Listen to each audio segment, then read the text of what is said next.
98.3. All right. So do you want to say your thing first?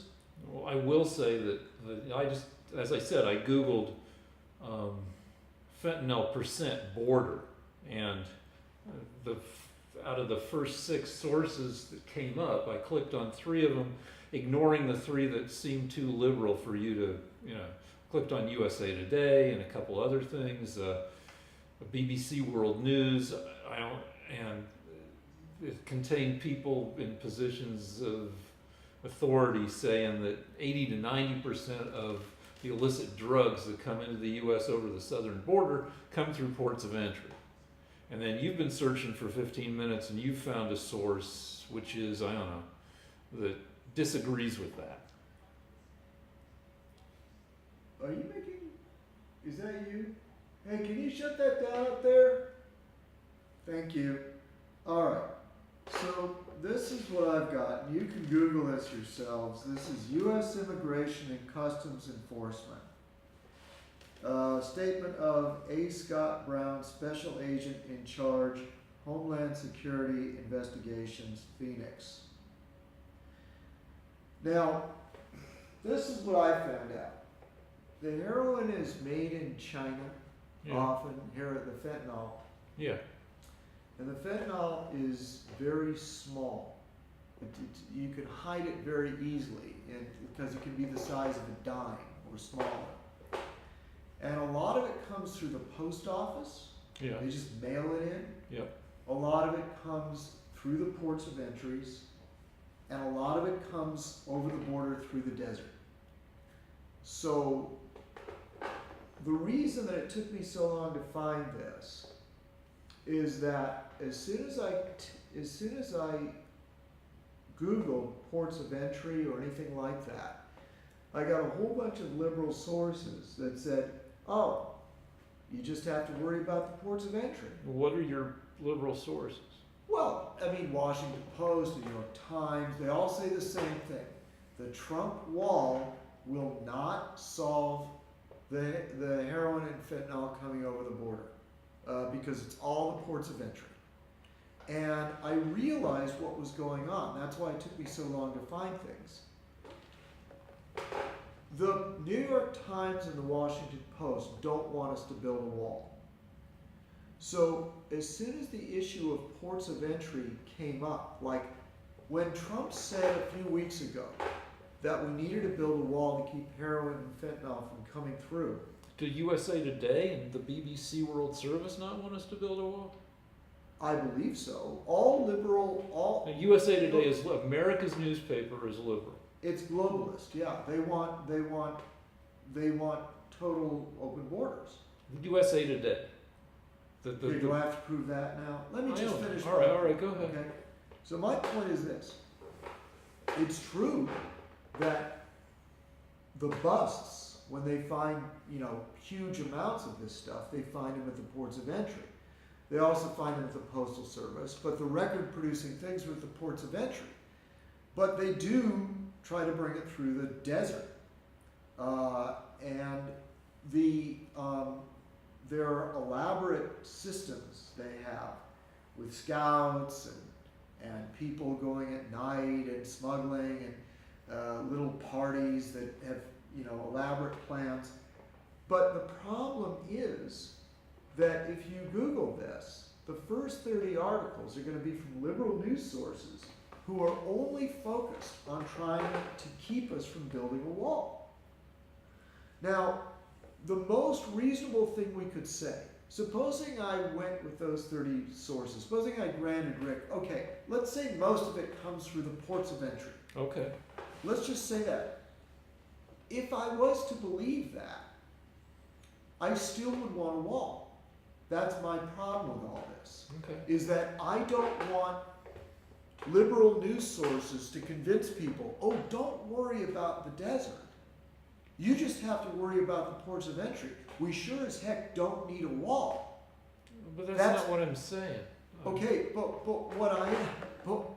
regardless of what you're saying, we still need to control the border with troops with more ICE, with more border patrol, and with a wall. So the whole issue of whether it's coming through the ports of entry or the desert is not what's at stake here. That's not what the argument is about. The argument is do we need a wall? Yeah, well, And the Democrats are trying to convince it's all about the ports of entry. Democrats aside, I buy the argument that, yeah, that we could use better border protection. All right, let's get back and pose that. Okay, so let's move on to, What else have we got? our director mentioned that there's a new book out saying that Princess Di didn't have to die from her car wreck. But it turns out that according to this, forensic doctor, that, she was in a crash at a tremendous speed. And she was pretty beat up, but the thing that killed her, nothing would have killed her except for this little tear in a vein in her lung that was so hidden, it was so rare and so hidden that they couldn't find it, and that's what killed her. And so otherwise, if she hadn't had this little tear, she would have survived. It was a fluke injury. And so the director and I were talking about, tragic deaths. And I made the point that 106 billion humans have died so far. And things don't look good for the 8 billion of us who are alive right now. Yeah, we're going to die too. And so I kind of think that every death is kind of tragic. Especially since the humans 50 years from now will start having the choice of not having to die as new technology comes online. And that makes it extra. There's Benjamin Franklin said, if only one could have one's body preserved in a cask of wine to be, brought back to life 2 centuries later or something. But really, if you were Ben Franklin, you had 0 chance. If you're alive now, you've got a non-zero chance of living for a very long time as new technology comes on. Though most of us are going to die. But people born in the year 2060, maybe only a third of those, only 2/3 of those people will die before reaching the age of 150. And people born in the year 2120, maybe 70% of those people will have lifespans of at least 200 years. So yeah, it's tragic. But we don't get to have that kind. Anyway, go ahead. No, well, I am continuously amazed by how good our lives are compared to the people that came before us. So, there's really no limit. It's true that we have these, that are, basically every generation has it better than the generation before. Yeah, and people tend to, I think, forget, that brings up another thing, but we'll get to it. People tend to forget that in the daily avalanche of mostly awfulness that is the news. Because, Carol likes to watch local news, and then they come on with a story about a puppy who's made friends with a fucking llama. And I'm like, no, change the channel. That's not news. And then we change to a news channel, and then it's awfulness. But yeah, every year, on average, things get better. Yeah. All right. Okay. So what's the next subject? Trump's taxes.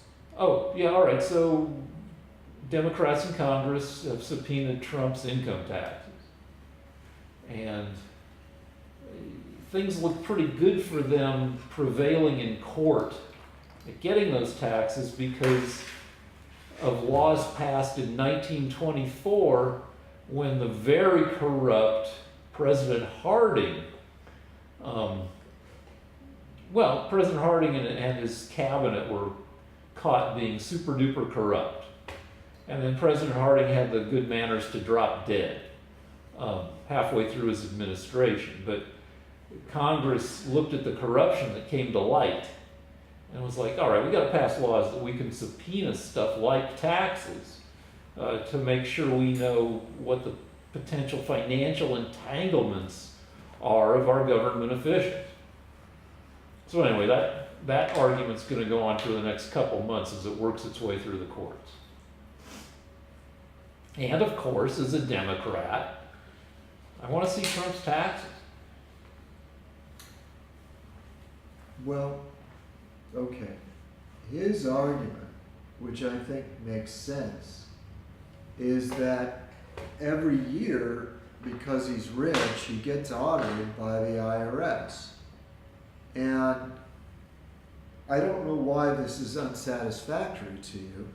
He says that if the IRS finds something that is illegal or violates the tax laws, he will pay the fine or get whatever punishment the IRS finds acceptable. But why is it that that's not good enough? Well, is that the argument I know he likes he's saying, look, the IRS, which deals with taxes, is looking at my taxes.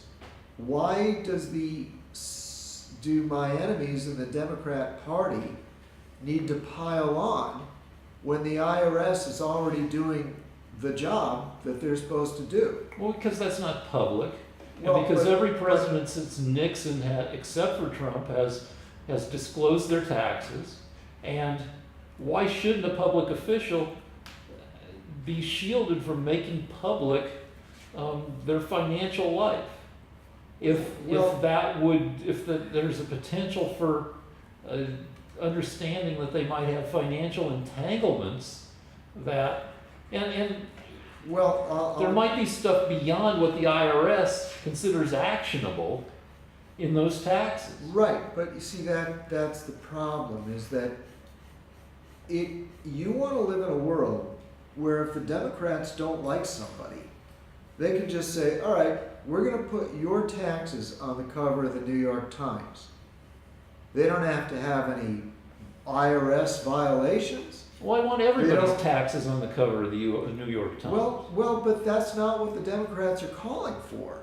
They're not asking for Chuck Schumer and Nancy Pelosi and AOC and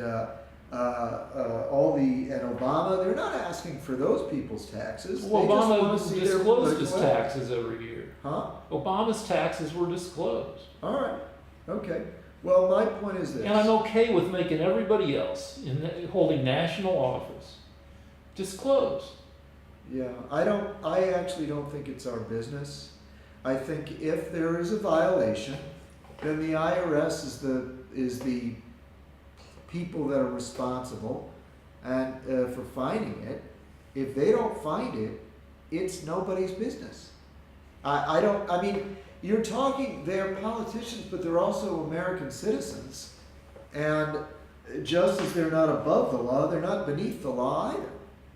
So if somebody wants to run for office, I don't want the Democrats saying, you know what, we've got control over the IRS, let's harass these people. What if they passed a law that says anybody running for national office has to disclose the last 5 years of their taxes? No, I think it's too intrusive. There are things I would like to know about my political people running for office, Like candidates, but if you insist that every single detail of their personal life has to be disclosed, then people are going to say, what the hell am I going to do that? Why do I want to do this? In other words, they're still private citizens, and they have a right to privacy. There is no law that says an American citizen has to publish his tax returns on the New York Times front page. And I don't want that. It's true. it's true that you would find out some juicy stuff. Apparently, there are laws that when your taxes are subpoenaed by Congress, that there's precedent and laws that say, yeah, you have to disclose them. Yeah, but that's my problem, is that that means that the Congress can effectively bully the president. Now, there will be a time when it'll be a Republican Congress bullying a Democrat president. I'm okay with that. Well, I'm not. In other words, let us use. You mean you're okay with, now, you argued about Hillary and the hundreds of millions of dollars that the Clinton Foundation took in. Yes. You wouldn't want to know more details about that? I do, but those are public records. I mean, the Clinton Foundation, that's how we found out about it. Those are public, for good reason. But it seems like a double standard.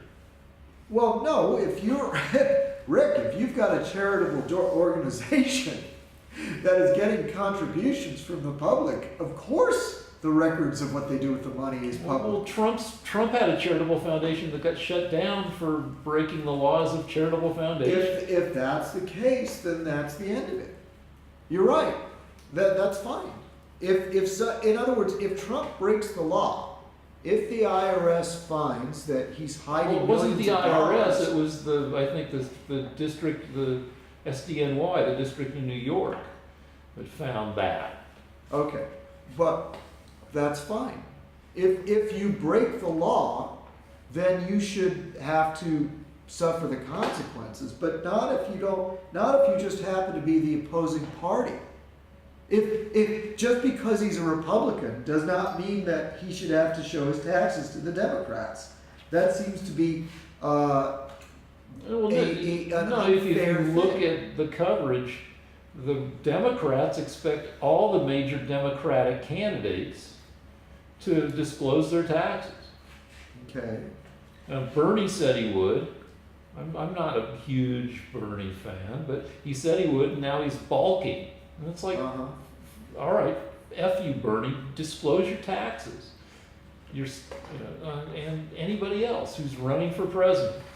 Unless they're a freaking lunatic who's going to get like 0.5% of the vote. Okay. Look, my final thing is this. My whole life I've been somewhat interested in politics. I was never that concerned about people's taxes because I figured if they broke the law, then the IRS will treat them with the same hand that they treat me or anybody else. And now all of a sudden, the Democrats are looking for a new way to harass Trump. It's not a new way because people have been trying to get him to release his taxes ever since 2015 when he first started running for president. And that's what I'm saying, is that if this didn't stink to me as a new way for the corrupt Democrats to continue to disparage him, then it wouldn't look as disgusting as it is. It's not an innocent thing. This is just using the IRS to harass the political opponents, which is what the Democrats did under Obama as well. Don't interrupt me. The Democrats used the IRS under Lois Lerner. That's why she resigned. And that's why they lost the case in court to harass their political opponents. Well, this isn't using the IRS. No, but this is subpoenaing his record. I know. They like to go after Republicans' taxes. That's what they always do. Because he's the first president in 45 years, 50 years, not to disclose his taxes. Yeah, but it's also the first president that is being attacked by the Democrat Party that's using the IRS and taxes the way they always do. They've harassed many Republicans over the years. They went after Romney's taxes. Do you remember? Yeah, and because Romney was paying only 10%. No, they actually lied. When they asked, who was the head of the, I always forget this guy's name, the head of the House, Harry Reid, made an announcement, he said that he was certain that Romney had never paid taxes. Yeah, and he turned out to be wrong. He turned out to be lying, because they asked him, why did you say that? He said, because I thought it would work. Okay, but And shit finally came out, and it turned out that Romney paid 10%. No, but by then Romney had already lost. No, it came out before the election. No, it came out after Romney lost that Reid was lying.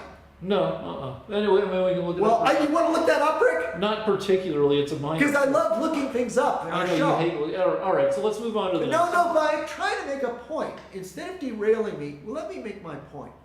My point is just sitting here just now, trying to draw and argue with you, I thought of 3 instances where the Democrats used the IRS.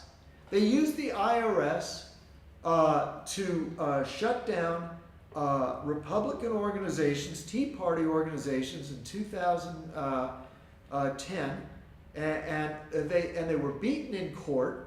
The IRS They made Tea Party organizations jump through more hoops to get tax exempt They status. shut them down. There are Tea Party organizations that never got tax exempt status. The court found that they had been harassed by the Democrats using the IRS. And that was under the Obama administration. Then to smear Romney, Reid made up an abject lie that he hadn't paid any taxes. Did he lie or did he just suppose? Did he? No, they asked him, how did you know that?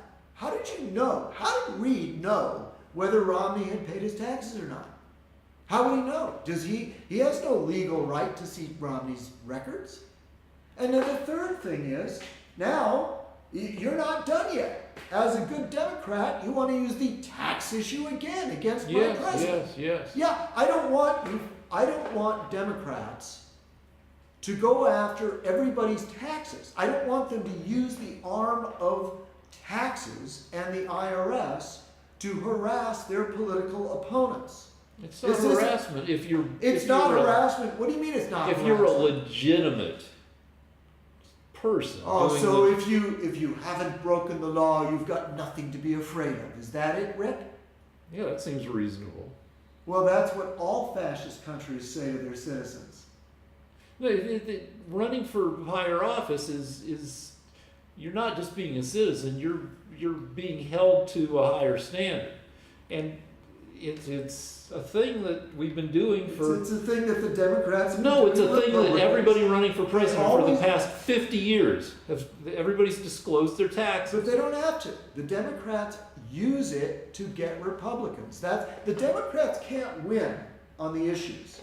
They fuck up everything they try to do, and as a result, they try to make it seem to the general public that their opponents aren't dealing with taxes properly.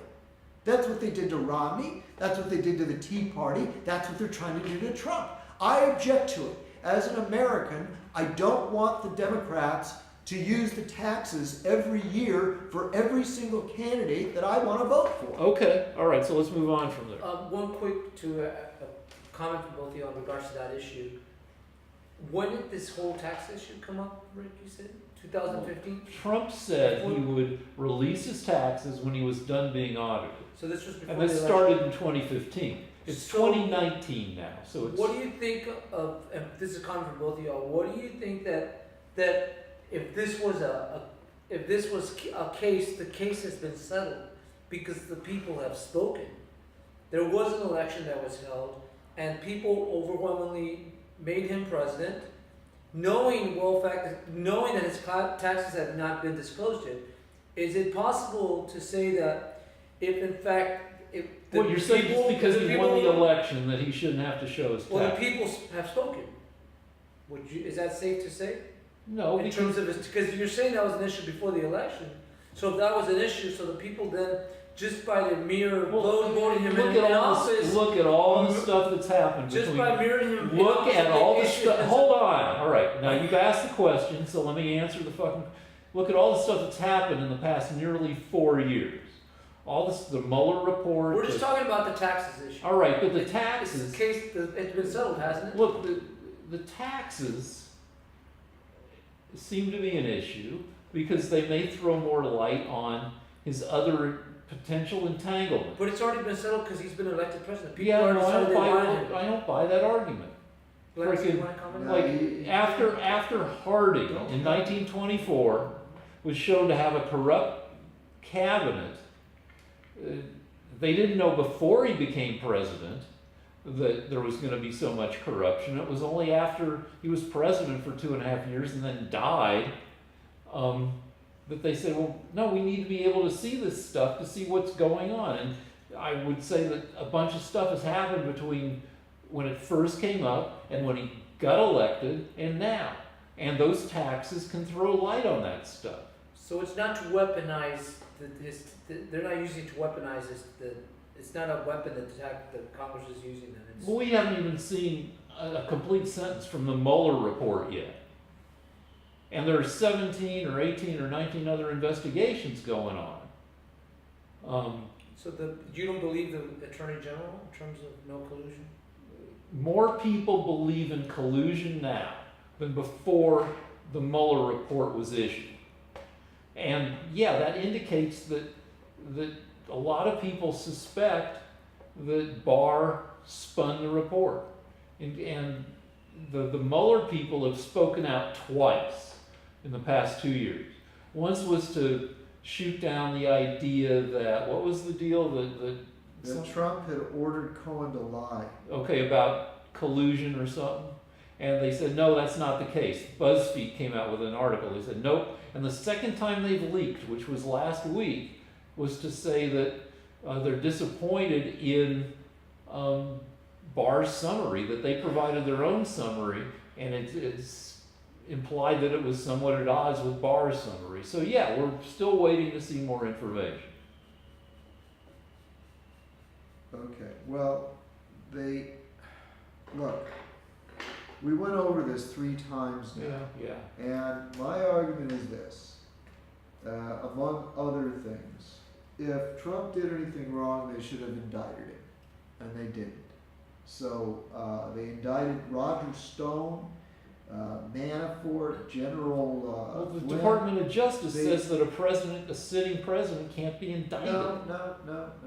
No, that's Department of Justice policy. No, but the in the 4-page summary, Barr says that nothing he's talking about deals with that issue. He specifically mentions that. And he says all of this is independent of that. That's a separate issue. So if he was indictable, they would have indicted him. Or they would have said we can't in the summary. They would have said no, but he said this is a separate thing. He specifically mentioned it. Look, Rick, I've said this to you many times, and I don't want to bore our audience, but if you still think that Trump colluded with Russia, I don't want to hurt your feelings, but I'm the only one. Me and 56% of the. no, I wasn't going to say you're the only one, but I thought you were smarter than this. Well, I mean, we went over it last week. Rosenstein, who wanted to impeach him, doesn't think he colluded with Russia. Mueller, who was hired by Rosenstein, doesn't think he colluded with Russia. Barr doesn't think he colluded with Russia. So you're running out of options, and legally the issue is over. Once the Attorney General says we can't go with this, there are no indictments, it's over. well, it wasn't over for Nixon.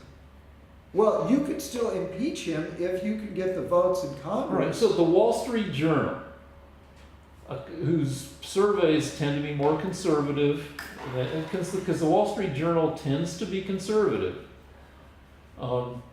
did a survey. Do you think there's still a chance that there was collusion or something like that? And it came back 41% yeah, 29% nah, and the remainder to no.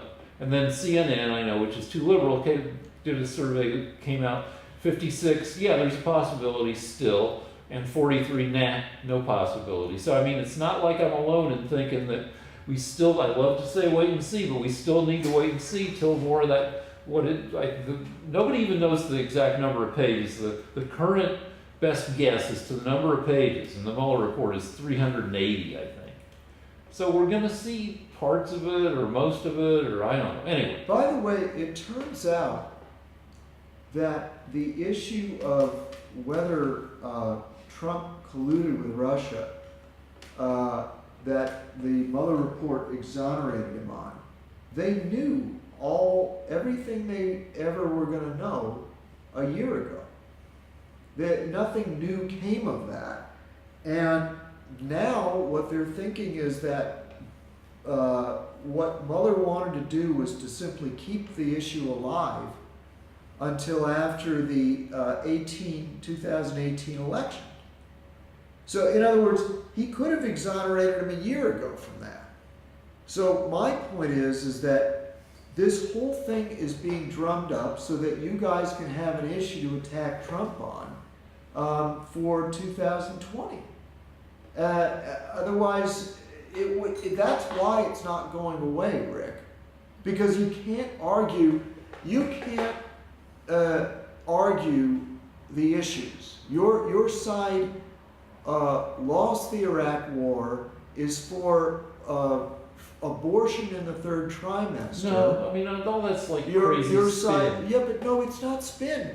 Your side. You love to call us baby killers, but your nobody's side, killing you're babies not gonna willy-nilly. win. You guys like to say that the doctors are killing babies that are delivered alive and viable, which is just fucking crazy. Well then, if that's crazy, why is it that the Democrats wouldn't sign a bill that if the doctor accidentally, during an abortion, found a baby that hadn't died, that the doctor would be forced to give the baby treatment?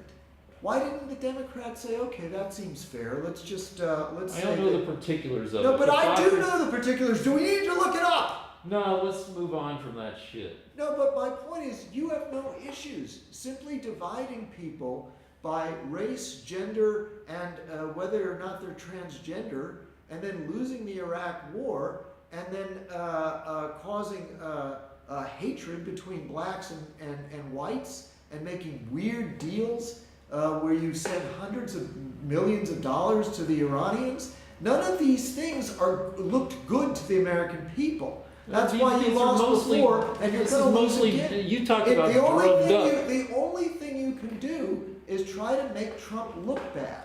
So I mean, you have that to would be keep part this of up. it, but that's not the only What thing. are your issues? What are your issues, Rick? What is it? Not denying global warming. We don't have to go. No. So a thing that may happen 80 years from now, that's your issue.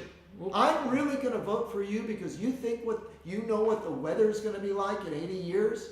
That's an issue. You love to say 80 years, but The people are American- saying we're feeling the effects now that the temperatures in every major American city, I can't say every, but the average American city is 2 to 3 degrees hotter now than 20 years ago. Okay, it was the coldest winter in history in Minnesota, basically. And Okay, good for Minnesota. It was 50 degrees below zero. Every in year. the Midwest, in Chicago. Every year for the past 20 years has been the warmest year in history. Rick, wait a minute.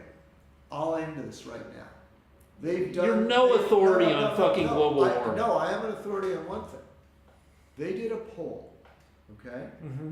What do Americans care about? They care about the economy, and Trump has been. No, Rick, let me answer the question. All right. Because don't interrupt me. Okay. Global warming was like 30th Okay. on the list. All right. So what's going to happen is this. You Democrats don't have issues. The average American person doesn't care about global warming.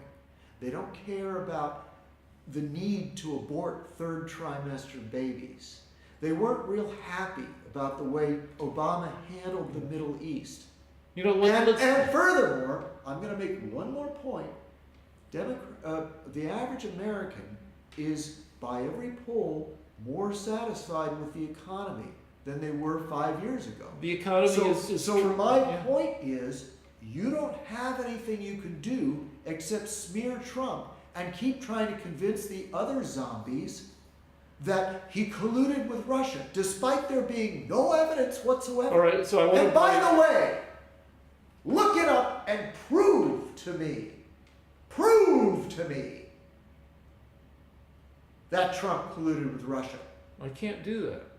But I can. Well, Ray, then I we're don't gonna- have to believe it. I maintain that you are lying. Unless you can look it up, Rick, you're a liar. There is. I want to look up what the main issues are for Americans, because that. Well, let's talk about. Let's see if the Democrats have a leg to stand on in All right, 2020. fine, let's look it up. We'd love.